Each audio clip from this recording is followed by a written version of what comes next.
Olá pessoal, sou Pedro Gaudi, analista de investimento aqui da Mirai Aço Corretora. A gente começa aqui um programa, mais um programa para ficar de olho.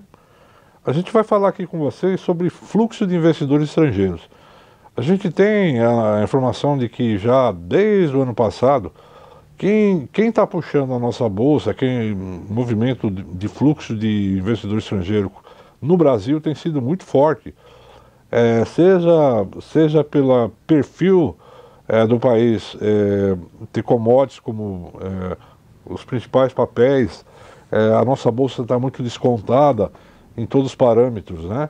Por múltiplos PL, EBITDA, em dólar principalmente. Isso tudo acabou gerando uma atratividade no Brasil que a gente vê no fluxo de investidor estrangeiro entrante desde o ano passado, né? Para ter uma ideia, a bolsa ela estava soltando esses dados estatísticos já há algum tempo, né? E de repente ela anunciou aí há algum tempo atrás que ela mudou a metodologia. Então aqueles valores que eram enormes, né, fantásticos, eles não são exatamente aquilo, né? Então, você tomar um susto, porque ela vai ter que retroceder por alguns anos essa metodologia. Então os números são tão cavalares. Mas só para ter uma ideia, em 2021, pela metodologia antiga, entrou em fluxo de investidor estrangeiro na nossa bolsa, na B3, 102 bilhões de reais. E nesse ano estava entrando 93 bilhões. Aí o que aconteceu? Opa, nós usamos um conceito errado. Então vamos arrumar. Então os 92 em 2022 caiu para 64 bi, né? Então assim, opa. E eles vão ter que rever 2021, 2020, né? Daí para trás, porque eles usaram esse critério que não está correto, né? Então em janeiro de 33 entrou 23 bi, 9 bi a menos. Fevereiro de 30 bi entrou 21, 9 bi e meio a menos. Em março entrou 29 bi, 29 bi de 20 bi, né? Então os números estão errados. Mas não tira a importância e a grandeza do fluxo de investidor estrangeiro, que tem sido o principal investidor por aqui. Não tem o que falar, né? Se a gente pegar aqui, vocês estão vendo nessa tabela o gráfico do fluxo, né, de investidores estrangeiros aqui no Brasil, você percebe que já com esse modelo atualizado, com essa metodologia atualizada, em 2022, até dia 14 de abril, estava acumulado um saldo de 64 bilhões de reais. Não, é um valor cavalar, né? Não é uma coisa desprezível. O que chama a atenção é que desde o ano passado, todo mês, você tinha o net, né? Saldo positivo. Então estava entrando muito dinheiro de estrangeiro, mais do que saindo, entrando mais, todo mês, todo mês, todo mês. E esse mês de abril interrompeu esse fluxo de entrada e o net ficou negativo até dia 14/4, o mês de abril está negativo em 882 milhões de reais. Isso não quer dizer que eles estão indo embora, não é isso. Até porque a gente tem uma taxa de juros extremamente atrativa, mudou a metodologia, isso não afeta em nada. A gente tem uma bolsa barata, a bolsa já teve uma valorização esse ano, como eu falei, está subindo 11% mais ou menos. Então ela tirou um pouco daquele atraso. Está defasada? Ainda está muito atrativa, principalmente para o investidor estrangeiro que olha em dólar. A gente tem que ficar de olho nesse fluxo, né? Porque com certeza, como eles são os principais formadores aqui de volume e do apetite ao risco, né? A gente tem que ficar muito de olho. Por exemplo, se a gente olhar ao longo do tempo nesse outro quadro, qual a participação do investidor estrangeiro no volume total? Vamos pegar aí 2019. Tinha sido 45% do volume total. 2020, quase 47%. Em 2021, foi 50%. E agora, em 2022, está girando uma faixa de 54%. Ora bolas. Então eles têm uma importância muito grande. Se eles começarem a sair, e quando começarem a sair, a gente tem que ficar de olho, porque isso pode pressionar a nossa bolsa de valores. De certa forma, essas saídas que já aconteceram nas últimas semanas é o que está justificando essa queda da bolsa, tá? Quando a gente olha os IPOs, que são as emissões de ações, né, iniciais ou secundárias, né, vamos dizer assim, quando a empresa vende ações novas ou está vendendo ações dos donos, tal, que é o follow-on, a gente percebe que há muito tempo a participação do gringo tem sido muito representativa, né? Em 2020 foi 29%, em 2021 35%, em 2022 esse ano quase não teve operação, mas foi 45%.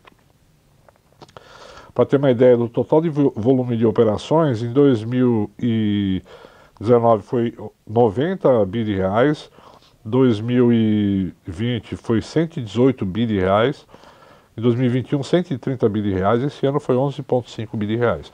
A participação deles é muito importante e já foi muito maior. Nos IPOs, quando a gente olha 2000 na década de 2000, eles participavam com 60%, 70%. Hoje caiu bastante isso.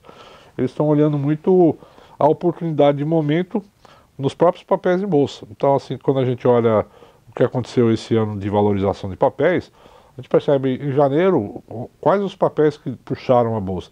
Bancos e a B3. As commodities andaram também, mas não tão forte. A partir daí, a partir de fevereiro, commodities ficou em evidência, né? Você teve a guerra, né, da Ucrânia um pouco depois, os preços das commodities subiram, então ficou atrativo. Pontualmente, alguns setores mais atrasados acabam subindo nesse vácuo, né, na caça às pechinchas, né? Então, o investidor estrangeiro é muito importante para isso. Quando a gente olha aí o que foi feito de IPO recente, né,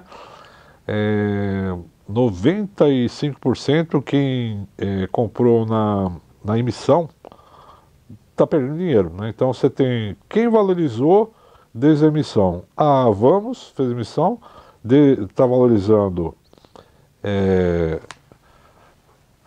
94%. A Intelbras 91%, também não é tão conhecido, né? CBA, que é uma empresa interessante, né? Alumínio, 60%. E aí você vai na outra ponta, você pega a Jet Ninjas, por exemplo, caindo 79%, West Wing caindo 78%, Ocean Pact 77%.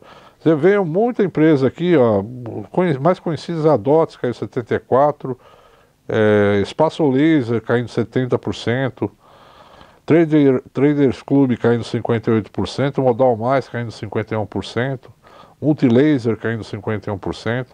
Então, assim, desde que foram feitas as emissões, quem está carregando o papel deles lá tá tendo aí entre aspas, né? Está com o valor da operação atrasado.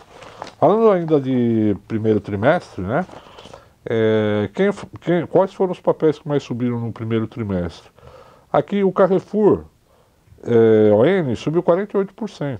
Né? Então a gente estava falando que o Ibovespa no final, até o final de março estava subindo 14,5%, está subindo 10%, agora 11%. Quer dizer, até o final de março está subindo 14,5%.